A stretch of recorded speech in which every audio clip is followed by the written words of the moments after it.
Hello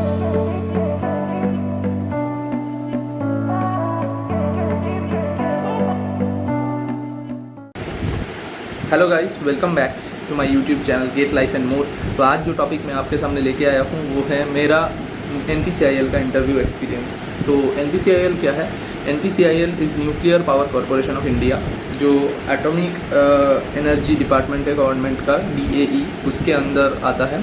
ये एक government organisation है जिसके अंदर इंडिया के सारे न्यूक्लियर पावर प्लांट्स जो गवर्नमेंट ऑपरेटेड है वो आते हैं, और ये बहुत ही क्रिटिकल काम करते हैं। तो ये NPCIL का जो रिक्रूटमेंट प्रोसेस है for the post of scientific officer, ये होता है through GATE score and your interview. तो GATE score is only a method of selection for the interview. उसके बाद आपके गेट स्कोर का कोई इम्पोर्टेंस नहीं रहता है ये सिलेक्शन प्रोसेस में। तो NPCIL में क्या होता है, गेट स्कोर के बेसिस पे आपको इंटरव्यू में बुलाया जाता है, and once you appear for the interview, your 100% of your interview score will be considered for your selection।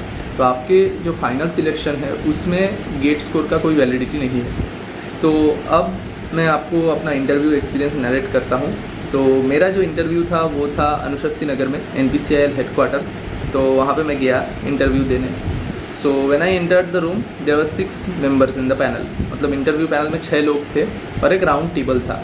तो वहाँ पे सारे लोग बैठे थे, मुझे बीच में बैठाया गया। तो वहाँ पे जो पहला क्वेश्चन मुझे पूछा गया था वो था introduce yourself and what are your 4 favourite subjects. तो इंट्रोडक्शन का तो कोई फिक्स रूल नहीं होता है, पर मैं कुछ चीज़ें आपको बताना चाहूँगा इंटरव्यू के लिए।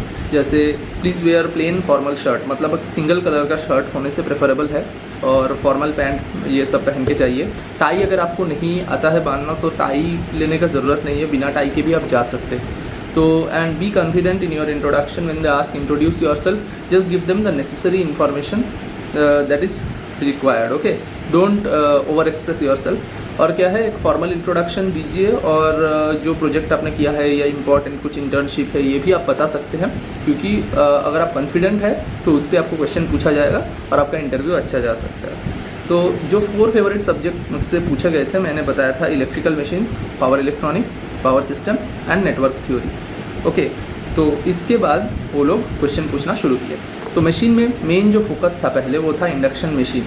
इसका एक बड़ा कारण है क्योंकि जो कोर इंडस्ट्री है इलेक्ट्रिकल, वहाँ पे जितने मोटर्स यूज़ होते हैं they are all induction motors. तो इसके लिए बहुत सारे कोर कंपनियाँ इंडक्शन मशीन पे बहुत फोकस करती हैं। तो पहला वाला जो क्वेश्चन था वो था draw the pure voltage control curves for induction motor. इसका मतलब है कि जो प्योर वोल्टेज स्पीड कंट्रोल होता है इंडक्शन मोटर में वो कर्व ड्रॉ कीजिए। तो प्योर वोल्टेज कंट्रोल में क्या होता है, हम लोग वोल्टेज को वैरी करते हैं। अगर हम वोल्टेज को वैरी कर रहे हैं तो क्या होगा, flux which is directly proportional to the voltage applied to the stator of the induction motor वो वैरी करेगा। तो अगर वोल्टेज घटाएंगे तो जो लोड टॉर्क कर्व है ऐसा वो नीचे आ जाएगा, और अगर वोल्टेज को बढ़ाएंगे तो वो कर्व ऊपर जाएगा। Okay, so they asked me why can't we increase the voltage above the maximum torque of the curve. Okay, तो मैंने जवाब दिया कि generated torque will be greater than the breakdown torque, so it may get damaged. Okay, क्योंकि जो top वाला portion होता है, एकदम टॉप पीक होता है लोड टॉर्क कर्व का, इसका इंडक्शन मोटर का, उसको हम ब्रेकडाउन टॉर्क भी कहते हैं। तो they ask what other thing will happen. Okay, तो अगर voltage beyond the rated voltage चला जाता है, मैंने कहा कि इंसुलेशन का ब्रेकडाउन भी हो सकता है। तो देन दे फर्दर आस्क कि और क्या हो सकता है। Then I thought for few minutes and then I replied that कि वोल्टेज अगर बहुत बढ़ गया तो जो मैग्नेटिक मटेरियल है इंडक्शन मोटर का वो सैचुरेशन में चला जाएगा। Okay, so then they asked and can we decrease the voltage and bring the curve below the load torque. तो अगर आप लोड टॉर्क जो है, लोड टॉर्क के नीचे आप कर्व को लेके आते हैं तो इंडक्शन मोटर स्टार्ट नहीं होगा, क्योंकि तब क्या होगा, स्टार्टिंग जो टॉर्क है वो लोड टॉर्क के नीचे चला जाएगा। तो अगर स्टार्ट करना है एक मोटर को, आपको क्या चाहिए, starting torque must be greater than the load torque, only then the motor will start. Okay, so the next thing that they asked me is how can I achieve this variable voltage। मतलब ये जो voltage very कर रहे हैं हम AC voltage, इसको हम कैसे अचीव कर सकते हैं। तो इसका आंसर मैंने दिया कि हम इन्वर्टर के थ्रू ये कर सकते हैं। तो then they asked draw the circuit of a 3 phase inverter. मतलब ये अब पावर इलेक्ट्रॉनिक्स में घुस गया ये क्वेश्चन। तो मैंने वो ड्रॉ कर दिया पेपर पे। आपको एक पेपर और पेंसिल दिया जाएगा ड्यूरिंग इंटरव्यू, ठीक है, और आप पेपर मांग भी सकते हो, उन लोगों के पास पेपर रहता है, they will supply you with paper and you have to draw what they ask. तो मैंने वो ड्रॉ कर दिया। Okay, so then they asked tell me how can we vary the voltage. तो मैं पावर इलेक्ट्रॉनिक्स अच्छे से पढ़ के गया था, तो मैंने कहा कि PWM टेक्निक यूज़ करके पल्स विद मॉड्यूलेशन से हम ये कर सकते हैं। So then they asked draw the waveform. Okay, so then I drew a simple square wave of pulse width 2D in each half cycle and I was going to tell him that we can vary the pulse width 2D in each half cycle. Okay, so the next question was draw the V by F speed control curves. Okay, so the V by F speed control curves I drew them. तो V by F speed control में क्या होता है, the magnetic field intensity और magnetic flux is directly proportional to V by F। तो हम यहाँ पे वोल्टेज और फ्रीक्वेंसी दोनों को वेरी करते हैं वेरिएबल फ्रीक्वेंसी ड्राइव्स के थ्रू। तो इससे क्या हो जाता है, V by F रेशियो अगर कांस्टेंट रहेगा तो जो फ्लक्स है वो कांस्टेंट रहेगा, मतलब आपका लोड टॉर्क कर्व जो है उसका जो पीक टॉर्क है ये सब चेंज नहीं होता है, पर जो ये कर्व है ये लेफ्ट की तरफ शिफ्ट होता है।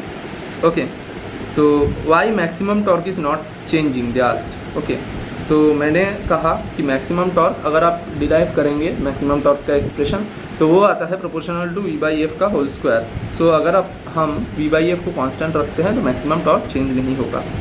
तो then they asked why are we increasing the speed because we could have operated at the leftmost curve all the curves of intersection with constant load torque graph. Okay, मतलब एक constant load torque का curve था, उसके ऊपर ऐसे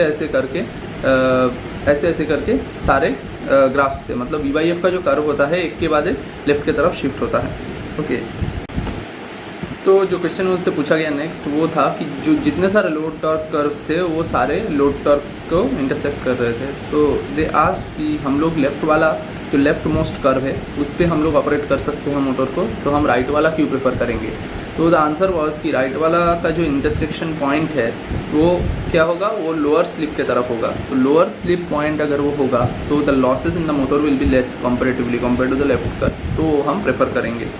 okay, so the next question was why do we switch a resistance और reactance in the neutral of a generator.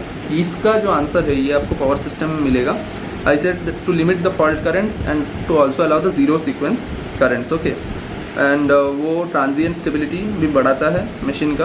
Okay, and the machine accelerates the resistor will absorb some power and reduce the acceleration of the machine. Okay, so then he asked why do we hear the humming noise in a transformer. So the humming noise in a transformer is due to magnetostriction. तो ये जो 50 hertz वाला transformer होता है यहाँ पे क्या होता है, due to continuously changing that is AC flux the there is change in the dimensions of the core plates. मतलब कोर जो स्टैगर्ड कोर होता है उसमें क्या होता है, प्लेट्स के हिसाब से हम लोग कोर को अरेंज करते हैं। सारा जो प्लेट्स होता है वो एक साथ स्टैगर कर दिया जाता है बीच में इंसुलेशन डाल के।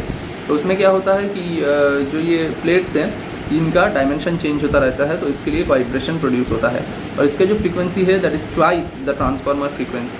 तो अगर 50 हर्ट्ज ट्रांसफार्मर होगा तो 100 हर्ट्ज का आपको साउंड मिलेगा। तो देन दे आस्क्ड मी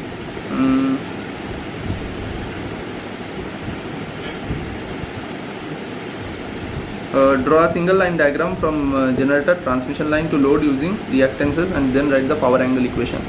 तो ये तो बहुत इजी क्वेश्चन है, जिसने पावर सिस्टम पढ़ा है उसको पता ही होगा कि जनरेटर से लेके लोड तक कैसा होता है डायग्राम, और उसका जो रिसीविंग एंड और जो जनरेटिंग एंड है उसका पावर एंगल जो इक्वेशन है वो आप लिख सकते हैं आसानी से।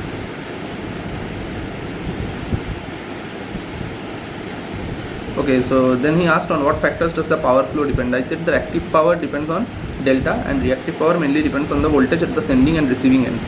So he asked what is delta. So delta, it is the angle by which the generator internal EMF leads the terminal voltage and also the angle between the rotor MMF and the resultant MMF. Okay, so delta is the angle, also the angle by which the sending end voltage leads the receiving end voltage. Okay, so ये phase angle है between the sending end and the receiving end voltage. So then he asked draw the P versus delta curve in stability. Okay, तो ये तो बहुत common curve है, आप सब ने देखा होगा, ऐसा एक साइन कर्व जैसा होता है, तो आपको ड्रॉ करना है। Then what is the problem if I operate at delta equal to 90 degree in order to get maximum power, he asked. Then I said that in case of any disturbance the system will become unstable. Now what kind of disturbance? Then I replied a sudden change in load. मतलब एक load पे, peak load पे अगर आप operate करेंगे, थोड़ा सा load बढ़ गया तो उस पर मशीन अनस्टेबल हो जाएगा. Okay, so he asked now suppose if I increase the prime mover input above Pmax, then what will happen? Okay, so I said that accelerating power, that is Pm minus Pe for the generator. So Pmax से अगर आप ऊपर लेके चले गए, so Pm minus Pe for the generator will be so high that the rotor will accelerate, delta will increase and Pe will go on decreasing. So the machine acceleration further increases and it becomes unstable. मतलब rotor over accelerate कर जाएगा और कभी वो Pmax के ऊपर तो जा नहीं पाएगा. तो क्या होगा, वो कभी Pm इक्वल टू Pe नहीं हो पाएगा, एक्सीलरेटिंग पावर कभी भी ज़ीरो नहीं होगा और वो एक्सीलरेट करता जाएगा. तो next he asked what is the general value of delta that is used in India. I said about 60 degree, क्योंकि मुझे उतना आइडिया नहीं था, तो ये एक प्रैक्टिकल क्वेश्चन था. So then he said that it is 30 degree. He corrected me. Okay, so then he asked me to explain the stability criteria by considering initial angle equal to 30 degree and if a sudden fault occurs at the generator bus. तो ये case तो power system में हर book में available है. आप देख ही सकते हैं कि जनरेटर बस में अगर फॉल्ट होता है तो क्या होगा. ये जो कर्व है यहाँ पे एक पॉइंट पे Pm इक्वल टू Pe था, तो आपका जो जनरेशन है मतलब Pe जो है वो ज़ीरो हो जाएगा और the accelerating power will be then Pm minus Pe that is equal to Pm. Okay, so machine will accelerate और जब ये फॉल्ट क्लियर होता है तब फिर से वो जनरेशन आएगा. तो ये फॉल्ट क्लियरिंग टाइम पे डिपेंड करता है कि मशीन फिर से स्टेबल होगा या नहीं.